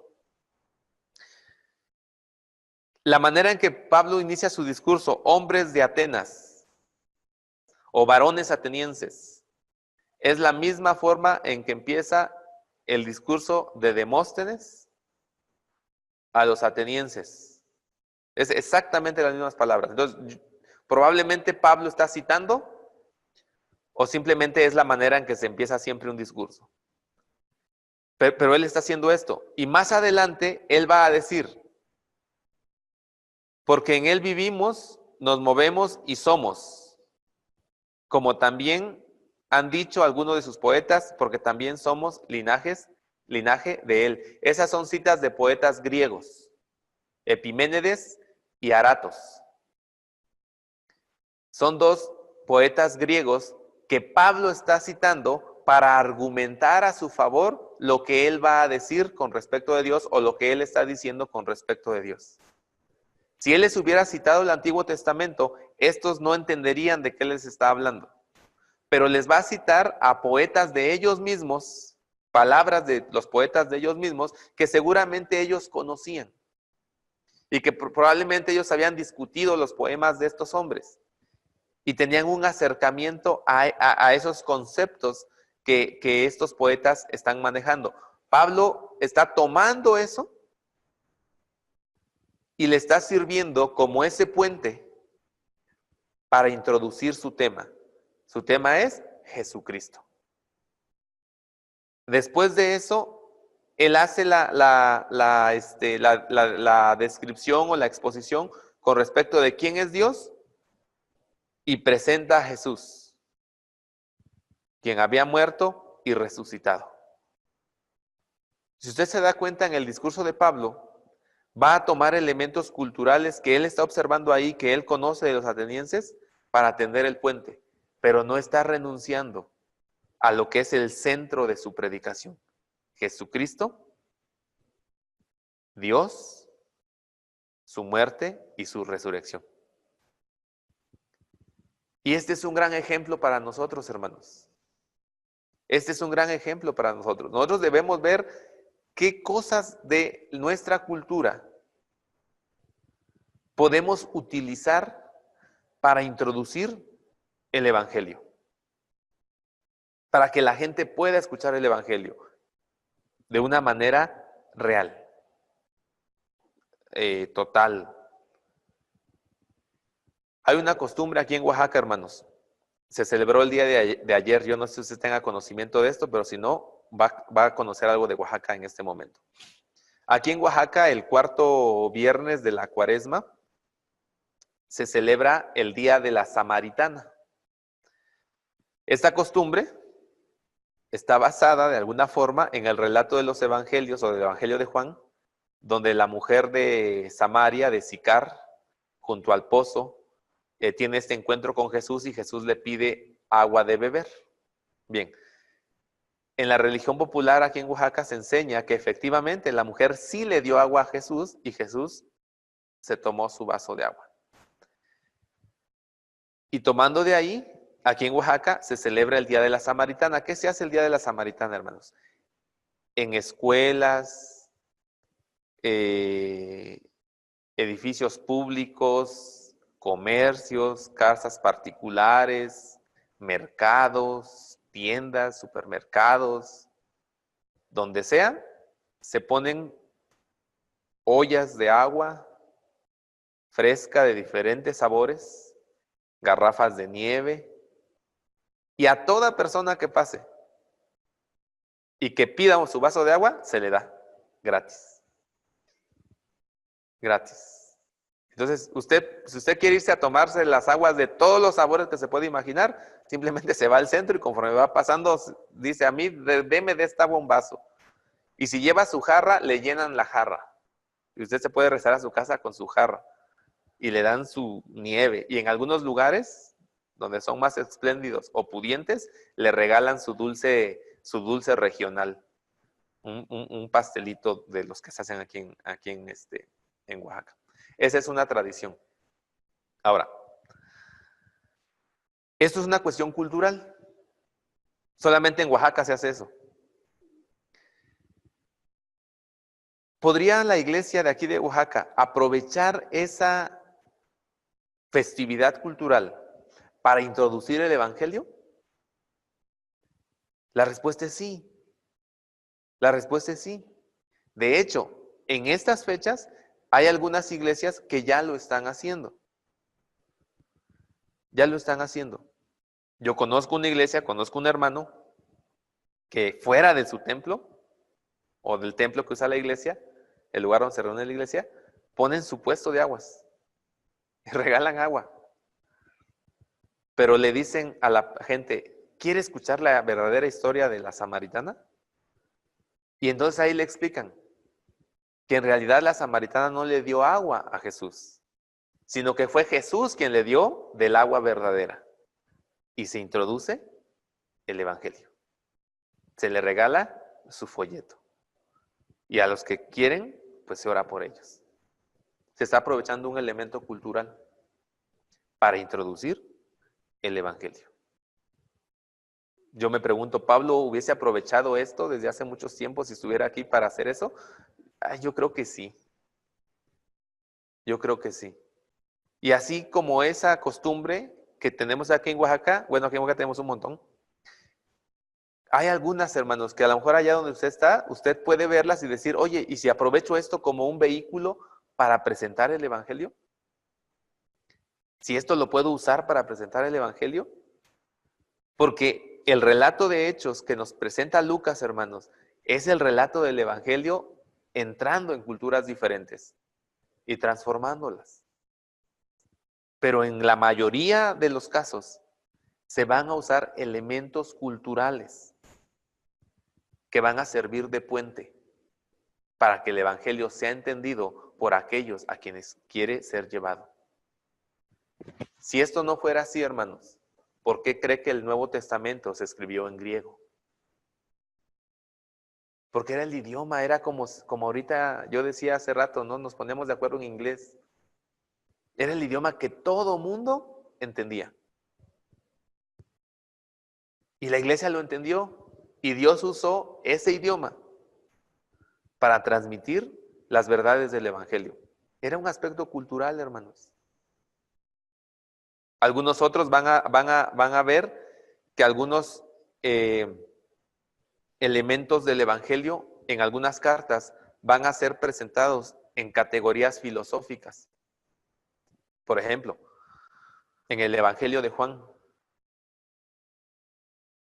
que es muy seguro que fue escrito para el año 95, 94, por ahí, cuando estaba naciendo el gnosticismo, Juan va a escribir en términos donde va a combatir ese gnosticismo.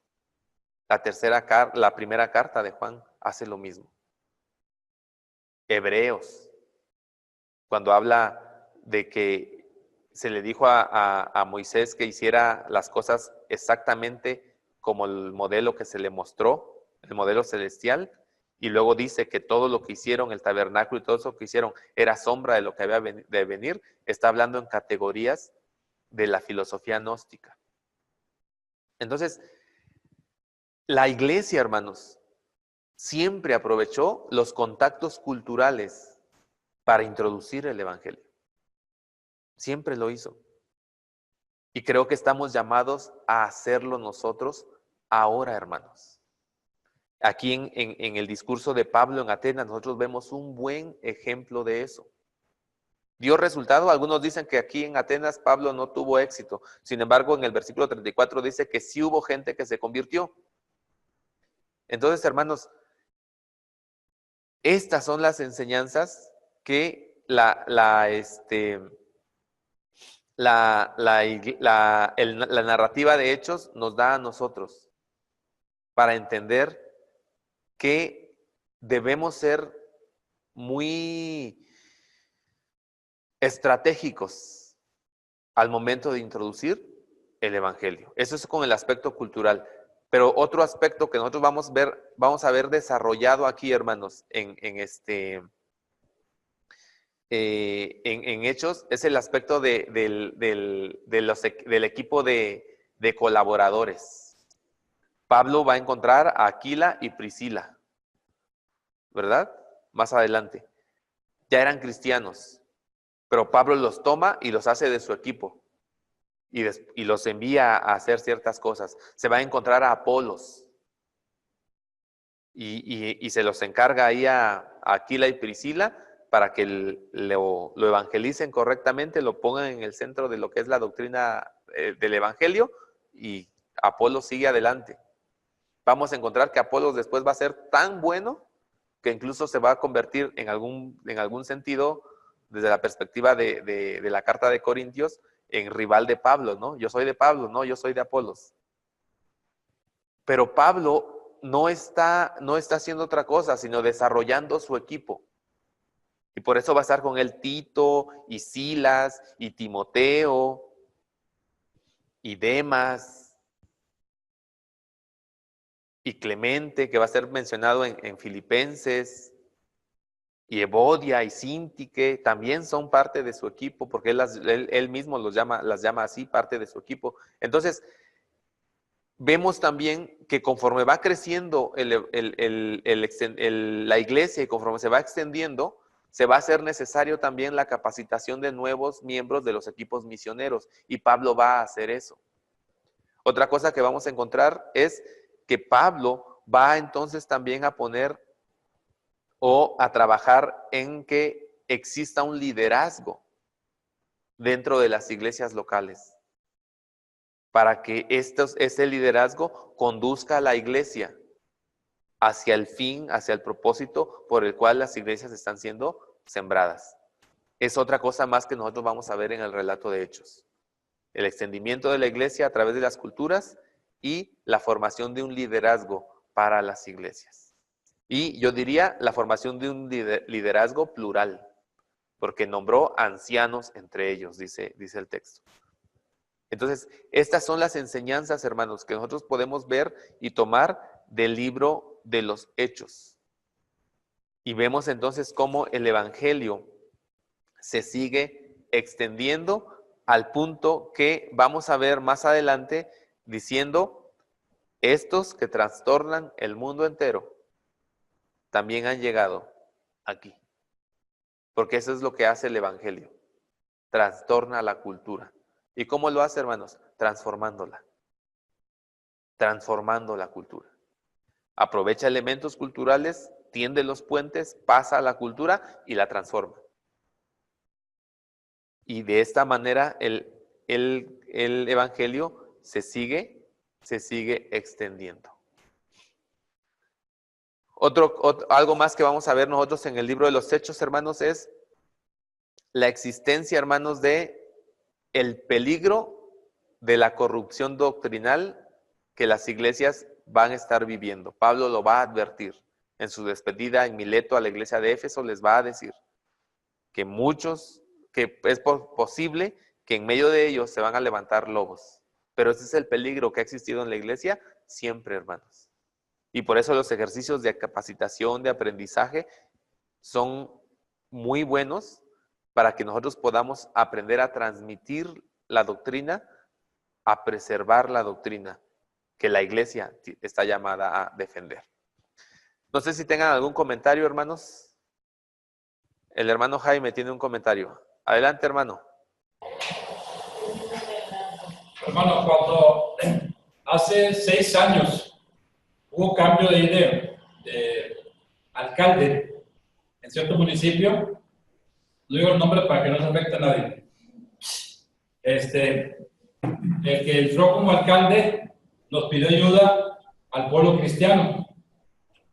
Él ya lo dijo, porque ya la gente de aquí no confió en nadie, estaba muy corrompida la cosa. Nos pidió a los grupos evangélicos que le echaban la mano para entregar en Navidad despensas a todos los hogares de este municipio. Fueron como unas 15,000 despensas, tremendo. Entonces, bueno, se juntaron todos los grupos cristianos y este grupo también, yo también iba a liberar el grupo, yo también estoy trabajando junto con todo el equipo. Y entonces, ¿cuál fue, al menos de mi parte, que le dije? Yo te ayudo con todo mi equipo, mira, es un torre de gente que tenemos aquí, pero nada más te pedimos que nos dejes entregar. Cuando entregamos la despensa, déjanos entregar un evangelio o el tratado de Juan. ¿Estamos de acuerdo? Y le pensó, dijo, sí me gusta, órale, cuenta con nosotros. Se trabajó, nos dio cuenta, entregamos todo lo que son las despensas y él estuvo muy satisfecho porque dijo, realmente nunca se habían entregado todos a cada caso como debe ser. Y la labor de los cristianos de la iglesia salió bien bonito, se sobresalió grandemente, que nos siguió invitando a muchos eventos el alcalde, porque yo con ustedes sí confío, con los demás no es. Todos se vuelan, son bien tramposos. Y qué bonito el testimonio de la gente cuando uno hay que aprovechar, cuando dan puertas abiertas los municipios. Nunca digas que no, tú métete. ¿Por qué? Porque Dios te va a usar ahí grandemente. ¿Verdad que sí? Dios lo bendiga. Así es, hermano. Bendiciones. Muy bien, hermanos. Ahora, en los versículos 20 en adelante, vamos a estar viendo el regreso de Pablo a Jerusalén de su último viaje misionero y cómo Dios va a estar gobernando las cosas de tal forma que Pablo va a tener que llegar a Roma, es lo que él quiere hacer. ¿Qué es lo que él quiere hacer? Vamos a ver entonces que eso es lo que él está diciendo. Ahora, ¿cuál es el motivo? ¿Qué es lo que Pablo anhela, hermanos? Y el 20:24 es un versículo, pues, hermoso, hermanos. Dice así: sin embargo, no estimo que mi vida sea de ningún valor ni preciosa para mí mismo, con tal que acabe mi carrera y el ministerio que recibí del Señor Jesús para dar testimonio del Evangelio, de la gracia de Dios. Pablo está regresando a Jerusalén y se le está advirtiendo que en ese lugar le espera sufrimiento, prisiones y muy probablemente la muerte. Y mientras que los hermanos le piden que no vaya, que no lo haga, que no siga hacia allá, Pablo dice que él no estima su vida como algo precioso para él mismo, porque la meta de él es acabar la carrera y el ministerio que recibió. Creo que si algo nosotros podemos aprender de Pablo, hermanos, es esta pasión y esta entrega por la obra y el ministerio. Pablo está dispuesto a entregar su vida porque él quiere terminar la carrera. Si él hubiese dicho, está bien, no voy a Jerusalén, los hermanos no le hubieran tachado de cobarde, porque los mismos hermanos le estaban pidiendo que no fuera. Pero él decidió ir, porque él está dispuesto a sufrir por Cristo. Y lo que él nos dice en la carta a los filipenses, él lo demostró en su vida, hermanos. Cuando él dice que para él el morir es Cristo, él lo demostró con sus decisiones. Él fue a Jerusalén a pesar del peligro, porque él sabía que tenía que ir. Y luego vemos, hermanos, cómo Dios está tomando esto para que Pablo pueda ir hasta Roma. Pablo tiene que llegar a Roma. Y el Señor está usando esta situación para ir para allá, para llevar a Pablo a Roma. Algo más, hermanos, que a mí me enseña que yo puedo aprender de Pablo, hermanos, es lo estratégico que es él para usar los recursos que tiene. Mire, él era ciudadano romano. Y va a haber ocasiones en que él va a dejar que lo golpeen, él va a dejar que casi lo maten. sin hacer uso de sus derechos como ciudadano romano. Pero va a haber otros momentos, hermanos, donde él va a hacer uso de sus derechos como ciudadano romano. Cuando los judíos lo quieren matar después de apresarlo aquí, él inmediatamente comunica: yo soy ciudadano romano. Por lo tanto, exijo mis garantías. Hermanos, no se trata de que nosotros nos pongamos en peligro porque sí. Debemos estar dispuestos a entregar nuestra vida por el Señor. Pero debemos ser también sabios, hermanos, y no ponernos en riesgo nosotros mismos, porque sí. Si el Señor nos pide ir a un lugar donde vamos a pasar por algún riesgo, por algún peligro, porque Él así lo ha determinado, seamos obedientes y con valentía vayamos. Pero no nos pongamos nosotros mismos en riesgo, nada más porque sí. Pablo nunca lo hizo. Pablo siempre fue bien estratégico. Servía a su misión, lo hacía. No servía a su misión, no lo hacía. Y lo vemos llegar entonces a Roma. Lo vemos llegar a Roma, hermanos. Lucas cierra el relato del libro de los Hechos, hermanos, diciendo algo que es muy interesante. ¿Y qué es eso, hermanos? ¿Qué es eso interesante? Dice, versículo 29 y 30 y 31. Pablo permaneció 2 años enteros en una casa que alquilaba. A todos los que venían a él les recibía allí, predicando el reino de Dios y enseñando acerca del Señor Jesucristo con toda libertad y sin impedimento. Esta frase, hermanos, con toda libertad y sin impedimento, es la que enmarca todo lo que nos ha narrado Lucas en el libro de los Hechos. El Evangelio se ha proclamado. A pesar de las oposiciones y los obstáculos, el Evangelio se ha proclamado sin impedimento. Porque no hay nada que pueda impedir el extendimiento del reino de Dios. Y no hay nada que pueda obstaculizar el avance de la iglesia en este mundo. Absolutamente nada. Nuestra confianza en este tiempo, hermanos, debe ser esa. En el lugar donde usted está sirviendo, en el lugar donde Dios lo ha puesto, con las personas con las que usted está trabajando, con las personas que usted está afectando con su testimonio, usted debe entender esto. A pesar de los obstáculos, a pesar de las dificultades, a pesar de que las circunstancias a veces parecieran ser contrarias a lo que esperábamos que fueran, el reino de Dios está creciendo y nada lo puede impedir. Y Dios quiere usar su vida para terminar de escribir el libro de los Hechos. Hechos 28 termina diciendo, con libertad y sin impedimento. Usted y yo estamos escribiendo el capítulo 29. ¿Cómo está haciendo la historia con nosotros?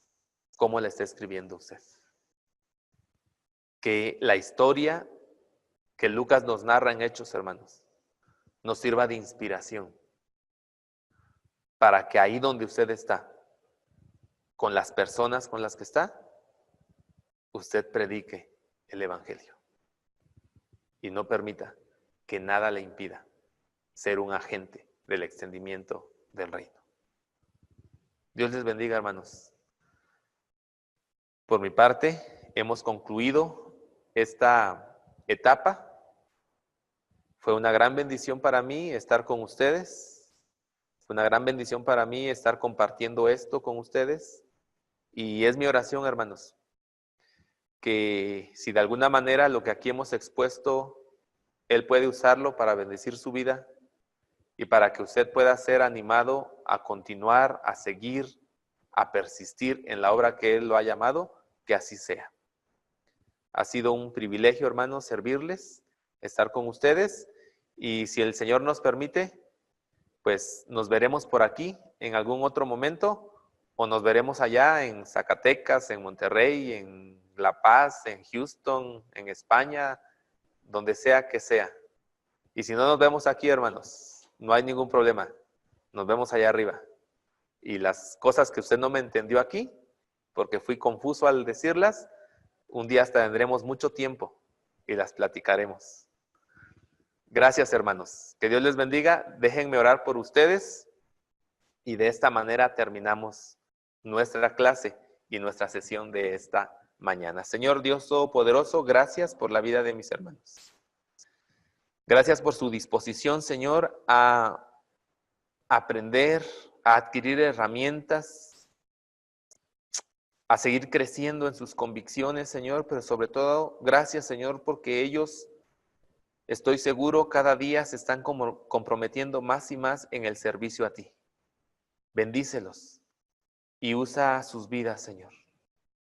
Que a través de ellos, con toda libertad y sin impedimento, tu reino sea extendido. Protégelos y guárdalos. Sosténlos y provéeles. Y ayúdalos, Señor. Porque te lo pido en el nombre de Jesús, tu Hijo amado. Amén. Dios les bendiga, hermanos. Que el Señor los use. Y estamos en contacto y seguimos por aquí para servirles. Bendiciones.